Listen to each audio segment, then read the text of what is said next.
The sky splits open.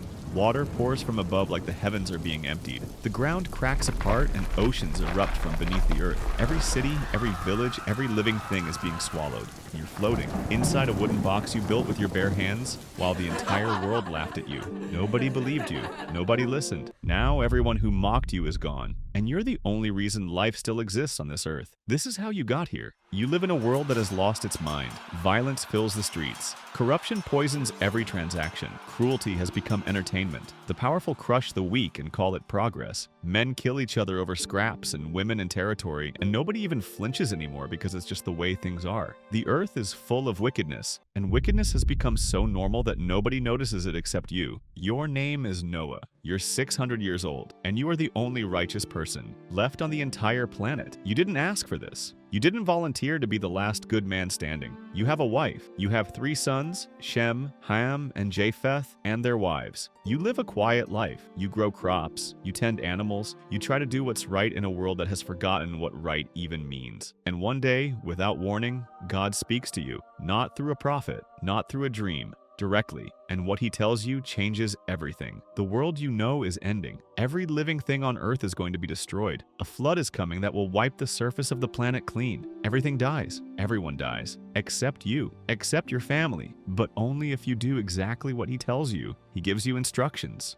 Build an ark, not a boat. An ark, a chest, a floating vessel the size of nothing anyone has ever seen. 300 cubits long, 50 cubits wide, 30 cubits high. That's 450 feet long, 75 feet wide, and 45 feet high. 3 decks, 1 door, a window near the roof, covered inside and out with pitch to make it waterproof. You're not a shipbuilder. You've never built anything bigger than a barn, and God is telling you to construct the largest vessel the ancient world will ever see. In the middle of dry land, nowhere near the ocean, to prepare for a flood in a world that has possibly never seen rain. The impossibility of it is staggering. And you say yes. You start building, and the moment you start, the world starts laughing. Your neighbors come to watch. They see you cutting timber, hauling beams, shaping wood into the skeleton of something enormous in your field. They ask what you're doing. You tell them. You tell them God spoke to you. You tell them a flood is coming. You tell them everything on earth is going to be destroyed. And they laugh. They laugh so hard they double over. They slap each other on the back. They call their friends to come see the crazy old man building a boat in the desert. And the laughter doesn't stop. Not that day,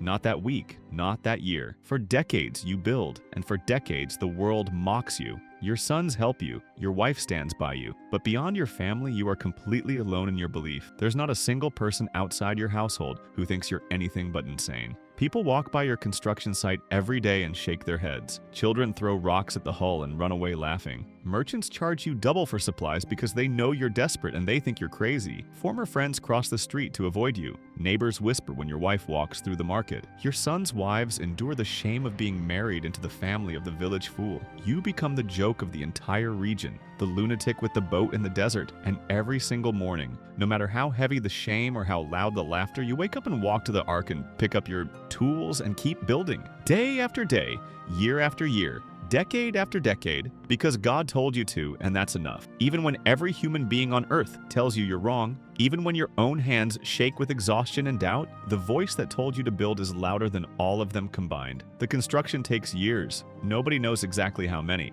Some say decades. The timber alone takes years to harvest and prepare. The pitch takes months to gather and apply. Each of the 3 decks has to be designed to hold animals, food stores, and fresh water for an unknown duration. You build stalls and pens and nesting areas. You stockpile grain and dried food. You waterproof every seam. You work with your hands until they bleed, and then you work some more. The ark grows in your field like a mountain of wood, towering over the landscape, visible for miles. A monument to faith that the entire world sees as a monument to madness. And then God gives you the next instruction. Gather the animals. 2 of every unclean kind, 7 pairs of every clean kind, male and female, birds, livestock, and every creature that moves on the ground. They will come to you, God says, and they do. From every direction, animals begin arriving at your ark, walking, crawling, flying. Pairs of creatures you've never seen before. Lions walking beside deer, eagles landing on the same beam as sparrows, snakes coiling quietly next to rabbits. The impossible parade of living things, guided by a force you can't see but can feel, streaming toward the massive wooden vessel in your field. Your neighbors stop laughing. Some of them, anyway.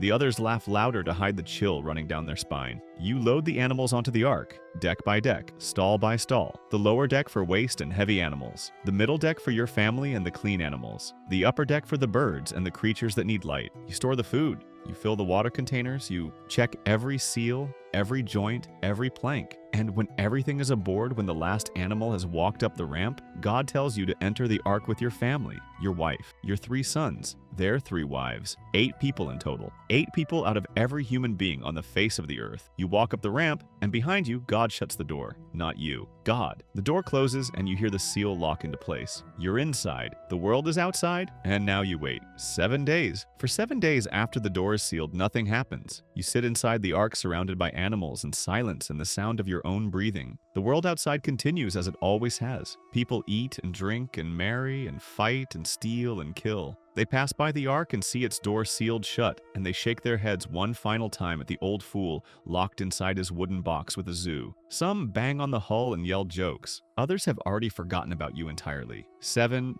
days of silence inside the ark. 7 days of feeding animals in the dark. 7 days of doubt that you push down every time it rises in your chest like bile. 7 days of your wife's eyes asking the question she's too loyal to speak out loud. 7 days of wondering if you've thrown away your entire life, your reputation, your sanity, everything, on a voice that only you can hear. And then on the 7th day, the sky changes, and nobody is laughing anymore. It starts with the clouds, clouds darker than any you've ever seen, rolling in from every direction at once, stacking on top of each other until the sky disappears. Then the ground begins to shake, not an earthquake, something deeper, something beneath the earth itself breaking open. The fountains of the great deep burst forth. Water erupts from the ground in massive geysers, splitting the earth, flooding valleys, swallowing fields. And from above, the windows of heaven open. Rain. Not rain like you've known it. Rain like the sky is being emptied. Sheets of water so thick you can't see through them. The sound is deafening.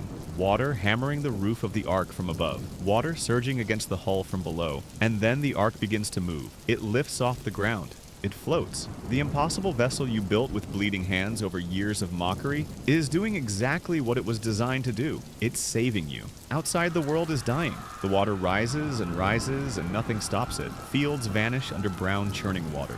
Roads disappear, houses are swallowed whole, trees go under one by one, hills are covered, mountains begin to shrink. The people who laughed at you are running now, running to higher ground that gets lower every hour, climbing rooftops that are already underwater at the foundation, clinging to anything that floats, logs and doors and barrels, but nothing holds for long. Families are separated by currents, children are swept away. The screams mix with the roar of the water until there are no more screams. The water keeps coming. 40 days and 40 nights of unbroken rain, and beneath it all, the deep keeps pouring up from cracks in the earth that will never close again. The entire world, everything you knew, every village, every city, every person who mocked you, every merchant who overcharged you, every child who threw stones at your hull, every friend who abandoned you is gone, swallowed by a silence that is louder than any flood. Inside the ark, you hear it all. The rain on the roof, the waves against the hull, the creaking of wood as the vessel pitches and rolls on water that now covers the highest mountains. The animals are restless, your family is terrified. You feed, you clean, you maintain, you pray.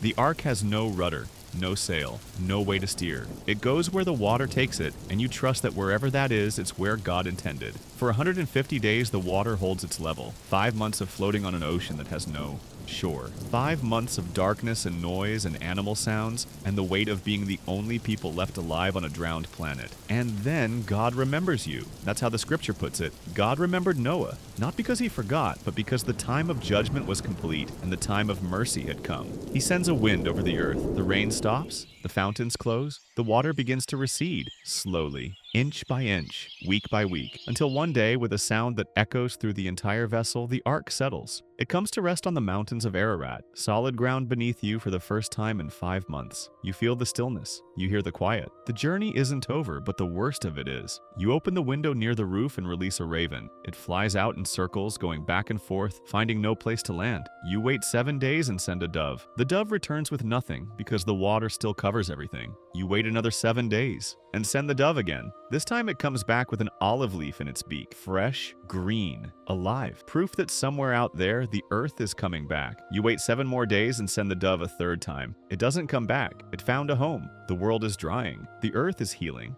and you are still alive. God speaks to you again. Leave the ark. Bring your family. Release the animals. Let them spread across the earth and be fruitful and multiply and fill the land again. You open the door that God sealed shut over a year ago. Light pours in. Real light. Sunlight you haven't felt on your skin in over 12 months. The warmth hits your face and you close your eyes and stand there, breathing air that smells like rain and wet earth and something green growing somewhere in the distance. You step out onto the mountain and you see a world scrubbed clean. No cities, no roads, no people, no corruption, no violence, no laughter, no cruelty, just earth and sky and silence and the smell of wet soil and new growth pushing up through the mud. Mountains in every direction, water still glistening in the valleys below, birds already circling overhead. You are standing at the beginning of everything. The world has been reset, washed clean, born again from the water. And you, the old man who built a boat when there was no water, you're the one holding the first chapter of the new story. The first thing you do is build an altar, not a house, not a shelter, an altar. You take some of the clean animals and offer a sacrifice to God,